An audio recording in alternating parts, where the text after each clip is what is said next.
les différents types de sols font qu'on va devoir disposer de différents outils.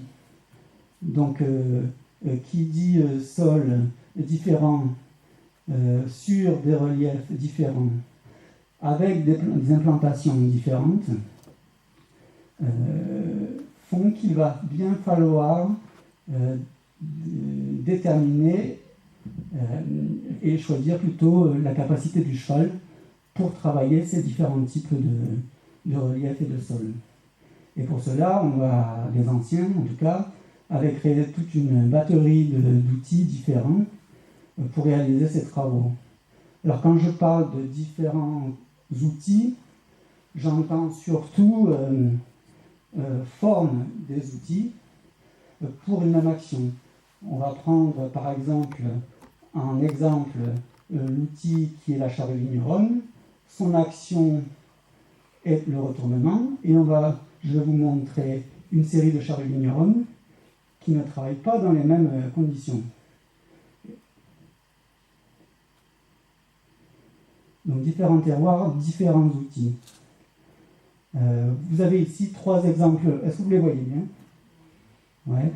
3 exemples de charrues vigneronnes.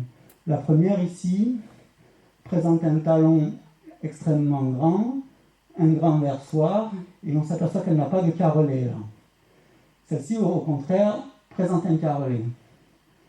Enfin, la dernière présente aussi un carrelet, mais on voit que l'incidence de pénétration dans le sol n'est pas du tout à plat comme les précédentes, puisqu'elle a un petit talon, et qu'en fait l'ouverture entre l'âge et le carrelet est très ouverte. Et bien en fait, ces 3 charrues vigneronnes, que l'on pourrait regarder comme ça en se disant bah oui, voilà, c'est une charrue vigneronne, elles ont des différences parce qu'elles ne s'emploient pas dans les mêmes terrains. La première, par exemple, avec son grand talon et son grand versoir, sans carrelet, sa destination, c'est la plaine, sur des sols légers, sableux, plastiques, comme on les appelle, c'est-à-dire argileux ou marneux.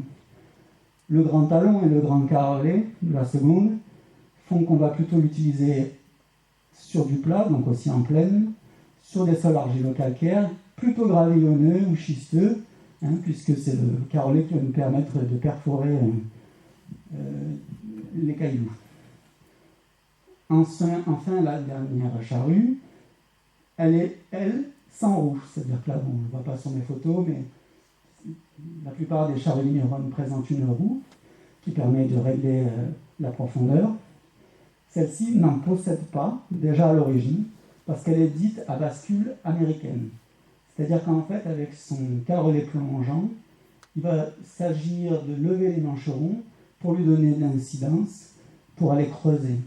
Et en fait, c'est la charrue qui était utilisée dans la petite vidéo qui était précédente, sur des coteaux très forts, avec des cuvettes et des bosses. Puisque si on avait une charrue avec un talon sur des creux et des bosses, à un moment donné, elle raterait des portions de terre.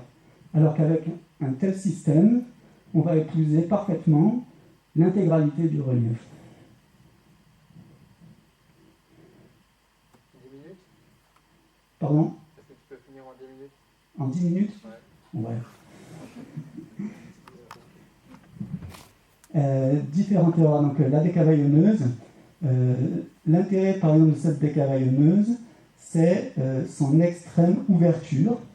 J'ai l'habitude de mesurer cet anthrax grâce à mon pied. Et donc plus l'âge va être proche de la pointe de la décavaillonneuse, plus évidemment on va être proche de la souche. Et plus on va s'en éloigner, plus on va pouvoir travailler des vieilles souches en gobelets par exemple. Il y a des décavaillonneuses. Ici, il y a un œil que vous pouvez peut-être voir en dessous de ce boulon qui est sur les tançons.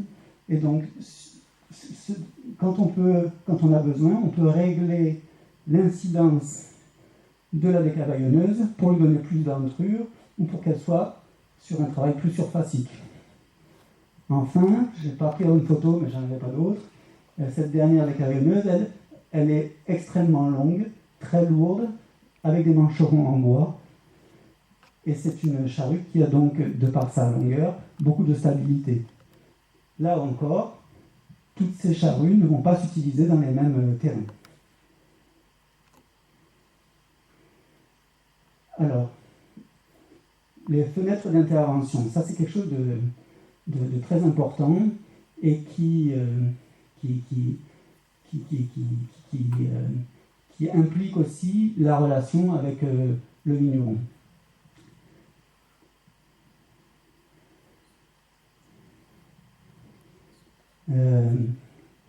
Nos fenêtres d'intervention dans le sud-est, elles sont plutôt courtes, dues aux épisodes de chaleur, à la faible humidité et au vent séchant. Il se trouve que il y a parfois une intervention possible sur un terrain argilo-calcaire qui va être de quelques jours, 3-4 jours maximum. Si l'on vient avant ou si l'on vient après, on n'aura pas du tout la même qualité de travail. Donc ça, c'est une notion qu'il faut intégrer pour nous autres prestataires, de savoir déterminer le bon moment d'intervention. Et ça se fait la plupart du temps grâce au vigneron, qui est censé connaître parfaitement ses terroirs. Alors évidemment, ça suppose aussi, pour la pratique de nos métiers, de limiter les surfaces à entretenir. Donc on le disait, les fenêtres d'intervention, elles sont techniques, parce qu'il y a une grande diversité de sols et de reliefs, et qu'il faut bien choisir son outil et son cheval. Et puis ça réclame du tact, donc, dans la relation du prestataire avec le vigneron.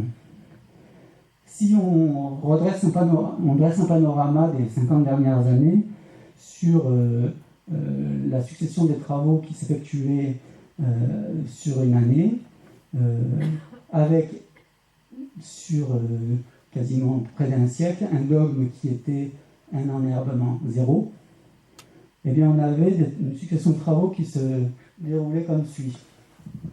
Dans les années 50 à peu près, on avait encore une zone pendant un temps où les vendanges s'effectuaient plutôt vers la mi-septembre qu'au début septembre comme aujourd'hui. On pouvait se permettre de faire ce qu'on appelle des butages sur une période qui s'étalait d'octobre quasiment à décembre. On reprenait une période pendant laquelle on vidait les écuries et on mettait le fumier au milieu du rang. Puisque comme on avait buté, on avait donc fait une énorme cuvette, et donc on mettait le fumier au milieu, et à la reprise, au début, fin d'hiver, plutôt, eh bien on recouvrait ce fumier qui avait composté en surface sur une période qui, grosso modo, allait de janvier à mars. Enfin, on attaquait les décavaillonnages sur une période d'avril-mai, et puis la succession de binages avec différents types d'outils que je ne vous ai pas montrés, mais qui finissaient en plus même avec quelque chose qu'on connaît bien dans le monde du cheval, qui est le canadien. Donc c'est ce petit traîneau avec des dents très courbes et souples, que nos grands-parents adoraient utiliser parce que ça faisait des finitions absolument parfaites.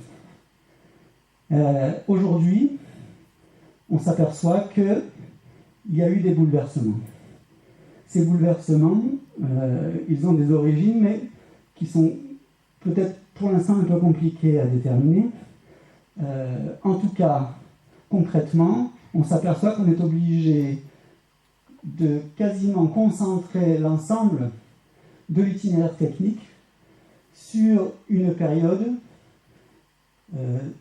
qui va quasiment de mi-mars à juillet, et qui d'ailleurs se prolonge au-delà de ce que faisaient les anciens. Alors, on peut considérer, enfin il faut considérer, puisqu'on le sait aujourd'hui, que jusque dans les années 2000, on avait vraiment des saisons qui étaient beaucoup plus stables. On engraissait les sols, donc avec les fumiers. Aujourd'hui, les saisons sont devenues instables, et donc pourquoi et comment expliquer cette concentration des travaux? Moi j'ai mes hypothèses et que les sols ont dû s'appauvrir pendant presque 50 ans de chimie, ou en tout cas 40 ans de chimie, que la puissance de la machine, avec les impacts que l'on a vus précédemment, ne sont pas pour rien non plus. Et puis surtout, il n'y a plus ces amendements, qu'on appelait engraissements, mais qui sont en fait des amendements, c'est-à-dire des apports de nourriture au sol. Il faut bien prendre conscience que cette surconcentration des travaux sur une seule petite période de l'année met en danger vraisemblablement l'activité de prestation. Pourquoi ? Parce qu'un cheval, c'est 6 ans de dressage avant de lui demander des efforts continus, professionnels, c'est-à-dire au moins 6 heures par jour au champ. Donc ça veut dire une immobilisation, un temps de dressage qui est extrêmement long. Voilà, c'est quelque chose qu'il est intéressant d'avoir en tête, de se dire que il va falloir trouver vraisemblablement des astuces pour rééquilibrer et avoir la possibilité d'intervenir plus longtemps sur le cycle végétal. Et on va voir peut-être que l'introduction de nouvelles techniques plus respectueuses des sols va peut-être pouvoir nous y aider.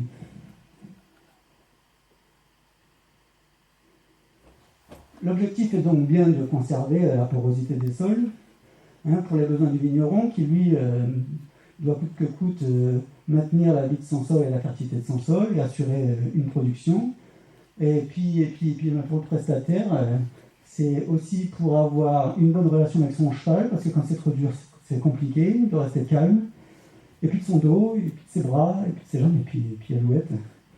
Au regard de l'héritage agrotechnique des 50 dernières années, donc à l'ajustement nécessaire pour adapter nos interventions sur les sols et le végétal, à la nécessité de tenir au court-termisme économique, et bien c'est un peu un gageur, mais qu'il va peut-être falloir transformer en opportunité. Donc, objectif, conserver la porosité dans une gestion non durable, c'est avoir recours aux énergies fossiles, aux intrants, c'est avoir besoin d'une puissance motorisée accrue, c'est des besoins de pièces plus épaisses, et alors c'est pas tellement un besoin, c'est même, je ne sais pas si vous serez d'accord avec moi de remarquer qu'avant on pouvait avoir des pièces qui étaient de 0,5 cm d'épaisseur, maintenant on a quasiment des pièces qui font 0,8, 0,9, qui sont beaucoup plus épaisses qu'avant. Gestion durable, elle aura pour but et comme objectif de régénérer ce qu'on appelle la polyproduction végétale et animale, c'est-à-dire de réintroduire dans nos systèmes culturaux, et donc là forcément la vigne, et bien la présence animale pour l'apport de fumier, que ce soit les moutons sur une périodicité, les chevaux évidemment, pour ceux qui internalisent la traction animale, mais aussi de remettre des arbres sur nos parcelles, parce que tout le monde sait que les arbres aident à limiter l'érosion et ensuite à apporter par leur mycorhize un enrichissement au sol. Une gestion durable, ce serait aussi chercher l'emploi d'outils et de tracteurs beaucoup plus légers, d'abandonner définitivement les outils rotatifs, de réduire peut-être la taille des domaines et de moderniser la culture attelée, puisque là, on a vraiment de grands besoins de nouveaux outils, de développer évidemment toutes les méthodes simplifiées de conservation des sols. C'est très important parce qu'en fait, un sol déstructuré va finir par faire ce qu'on appelle un vin de cépage, c'est-à-dire qu'il va être complètement coupé de la nature, de la roche-mère, qui va pourtant amener via les processus de chélation par les micro-organismes, une typicité. Alors qu'en effet, la typicité, ce serait plutôt pour les systèmes de gestion durable. Alors, l'évolution des pratiques. Donc, à travers la connaissance que l'on a des pratiques viticoles de conservation des sols, quelle réponse la traction équine peut mettre en œuvre pour y répondre, et on se posera la question s'il n'y a pas des nouveaux outils à inventer ou à adapter. Sur la photo, là, vous voyez, c'est sur une même parcelle, dans la hauteur de Gigondas, un peu avant-après, un sol travaillé intégralement, stérile, soumis à l'érosion, etc., et qui a ensuite reçu un ensemencement d'engrais verts, et qui a été roulé pour juste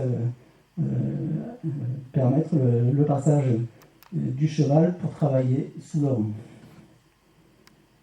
Alors les pratiques connues, évidemment, de conservation connue pour les vignerons, c'est d'abord l'apport d'amendements uniques, les enherbements de support, c'est-à-dire on peut garder un rang sur 2 ou 3, etc. pour les passages de tracteur, le désherbage mécanique sous le rang, les enherbements temporaires, les enherbements semés, le mulchage, les semis directs, et aujourd'hui, l'agroforesterie, la réintroduction de l'agroforesterie.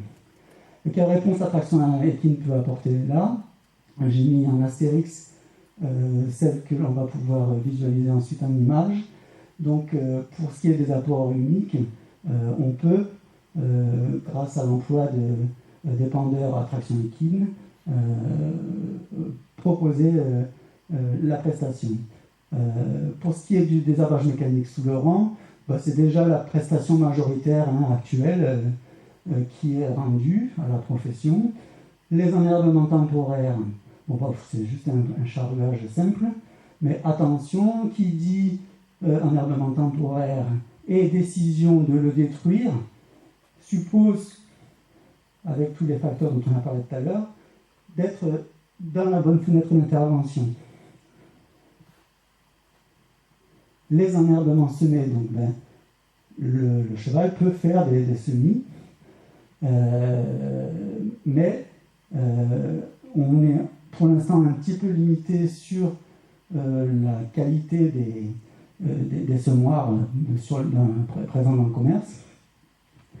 Et il faudra toujours poser la question de à quel moment on va pouvoir réintervenir sous le rang, ce qui va nécessiter vraisemblablement, et c'est ce que l'on va développer ensuite, une adaptation de l'itinéraire technique. En ce qui concerne le mulchage, on peut utiliser ce qu'on appelle le rouleau FACA. Il en existe donc spécial pour le cheval, avec une limite qui est le poids de cet outil-là, notamment en coteau, et la logistique pour le déplacer. Quant au semi-direct, je vous montrerai des photos en effet où on peut réaliser des semi-directs avec un animal, mais on va inverser les valeurs puisque ces outils-là sont développés dans les pays du tiers-monde, mais pas du tout chez nous.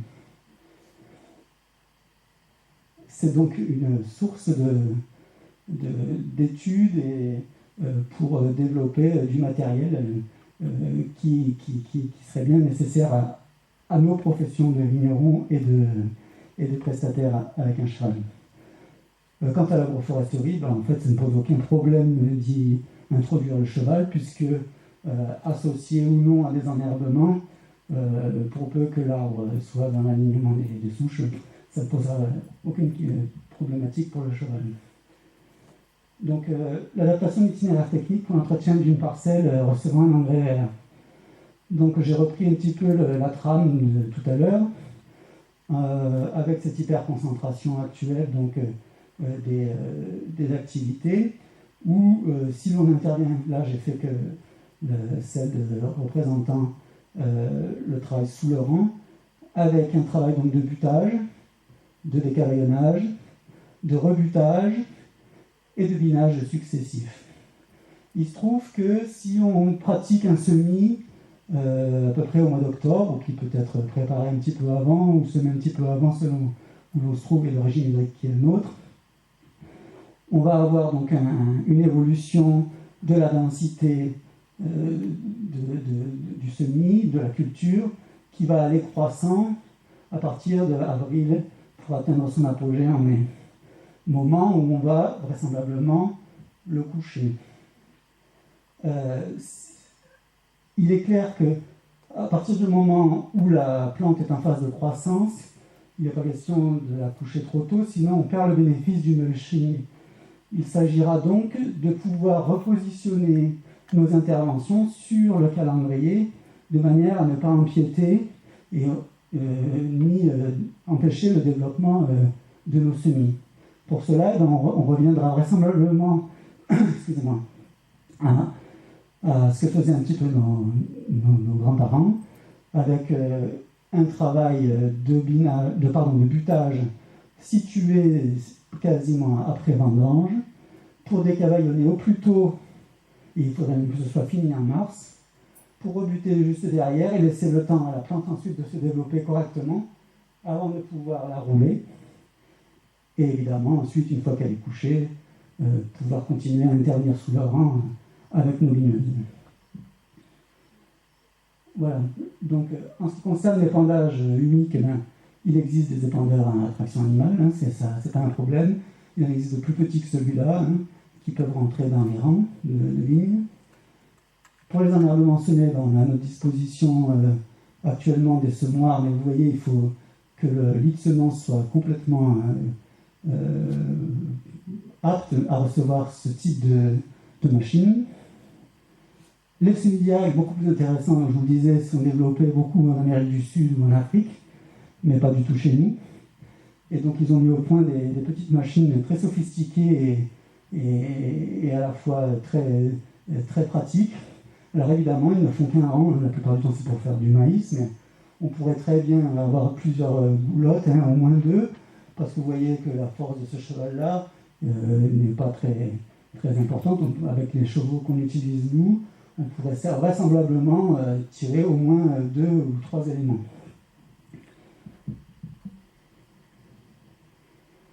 En ce qui concerne le rouleau Faca, il en existe différents modèles déjà, alors soit autoconstruits, soit présentés par des fabricants, qui permettent donc de réaliser les actions de